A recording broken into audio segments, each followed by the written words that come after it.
अस्सलाम वालेकुम एवरीवन, मेरा नाम है ऑन नकवी। आज की वीडियो है मैट्रिक और एफएससी के स्टूडेंट्स के लिए कि किस तरह से वो पेपर प्रेजेंट करते हैं, किस तरह से उन्हें पेपर अटेम्प्ट करना है। आज की जो वीडियो हम बनाने जा रहे हैं वो है शॉर्ट क्वेश्चन के हवाले से कि आपने अपने पेपर के अंदर जो शॉर्ट क्वेश्चन है उसको किस तरह से अटेम्प्ट करना है ताकि आपका कहीं से भी 1% भी नंबर ना कटे। अगर हम साइंस सब्जेक्ट्स की बात करें, क्योंकि ये वीडियो जो है साइंस सब्जेक्ट्स के ही शॉर्ट क्वेश्चन के हवाले से है, आपको 3 किस्म के पार्ट देखने को मिलते हैं शॉर्ट क्वेश्चन के अंदर।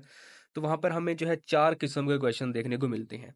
यूजली होते हैं डेफिनेशन बेस्ड क्वेश्चन हमें देखने को मिलते हैं, उसके अलावा डिफरेंस बेस्ड क्वेश्चन देखने को मिलते हैं, एनालिटिकल जिनमें पूछा जाता है हाउ वाई, इस तरह के क्वेश्चन जो स्टार्ट हो रहे होते हैं हाउ से या वाई से, तो उनको कैसे सॉल्व करना है, उनको कैसे अटेम्प्ट करना है पेपर के अंदर। और फिर होते हैं नॉलेज या पॉइंट बेस्ड क्वेश्चन, जिनको आपने पॉइंट्स के जरिए आप लोगों ने उसको अटेम्प्ट करना होता है, बताना होता है, टू द पॉइंट चलना होता है उस क्वेश्चन में।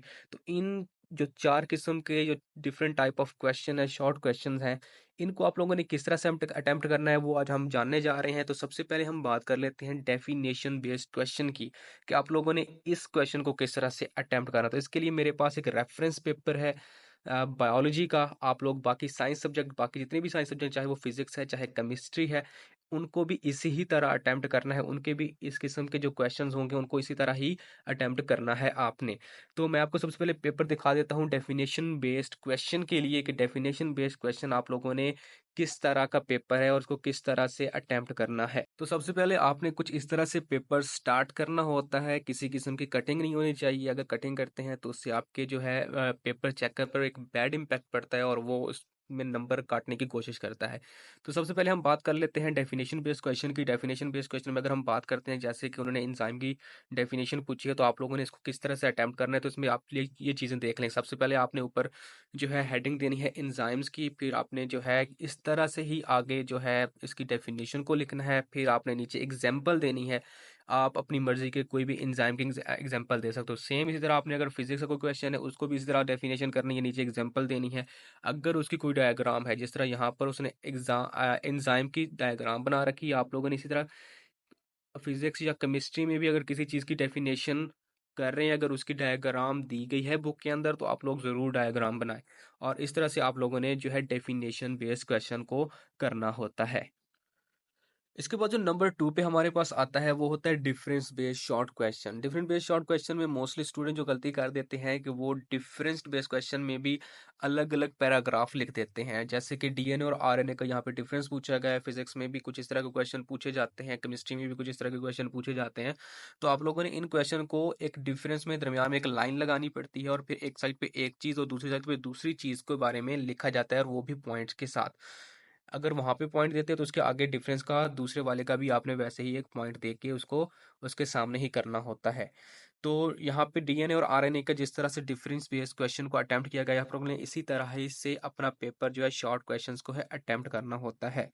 उसके बाद अगर हम बात कर लेते हैं how and why based question. How and why based question, जैसे कि यहाँ पे क्वेश्चन पूछा जाता है how enzymes accelerate metabolic rate.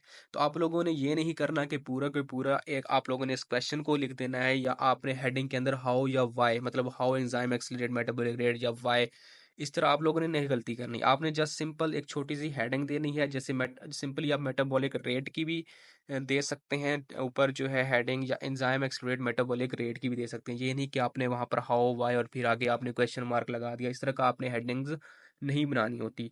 जब आप सॉल्व कर रहे हो तो सॉल्व करते वक्त हेडिंग्स के अंदर कभी भी आपने क्वेश्चन मार्क्स वगैरह ये वगैरह यूज़ नहीं करना। सिंपल एक एक हेडिंग लिखें एक 2 वर्ड की, और बस नीचे अपना जो है पेपर सॉल्व करना शुरू कर दें। और इस तरह से फिर आप लोगों ने अपने क्वेश्चन को सॉल्व करना होता है। अगर आपके पास केमिस्ट्री के अंदर रिएक्शंस आ जाते हैं, तो रिएक्शन सॉल्व करने रिएक्शंस किसी चीज़ के अंदर अगर आ जाते हैं तो आपने रिएक्शन को बिल्कुल भी स्किप नहीं करना, आपने उसको ज़रूर लिखना है, वहाँ पर किसी चीज़ को भी स्किप नहीं करना। उसके बाद हम चलते हैं जी अपने next question point based question की तरफ, जिसमें आपके पास किसी एक स्पेसिफिक चीज़ का करेक्टरिस्टिक्स पूछ लिए जाते हैं, उसके फीचर्स पूछ लिए जाते हैं। तो करेक्टरिस्टिक बेस्ड या फीचर बेस्ड एक्चुअली में पॉइंट बेस्ड ही क्वेश्चन होते हैं, जिसमें आपने उस चीज़ के कुछ पॉइंट्स बताने हो, तो उस चीज़ के कुछ कैरेक्टर्स को पॉइंट के जरिए ही आप लोगों ने यहाँ पर अटेम्प्ट करना होता है। जैसे यहाँ पर यूग्लाइट्स के बारे में पूछा गया है, तो यहाँ पर जो इनकी जो कैरेक्टरिस्टिक्स हैं, इनकी जो फीचर्स हैं, इनकी जो बॉडी फीचर्स हैं आप लोगों ने इनको पॉइंट्स के ज़रिए यहाँ पे बताना है और साथ में नीचे डायग्राम भी ज़रूर देनी है। इस तरह हमारे पास फिज़िक्स के अंदर भी बहुत सारी ऐसी चीज़ें होती हैं जिनके कैरेक्टरिस्टिक्स के बारे में पूछ लिया जाता है, जिनके फीचर्स के बारे में पूछ लिया जाता है। केमिस्ट्री में भी इसी तरह कोई अगर एसिड है, कोई बेस है, उसके बारे में पूछ लेते हैं आपसे, तो आपने उसको किस तरह से करना है, तो आपने उसके पॉइंट्स बना के आपने यहाँ पे उसको लिखना होगा। तो इस तरह के ये 4 क्वेश्चन होते हैं। होप सो आप लोग इस तरह से इसको अटेम्प्ट करेंगे और किसी किस्म का भी मौका नहीं देंगे पेपर चेकर को कि वो आपके नंबर काट सके।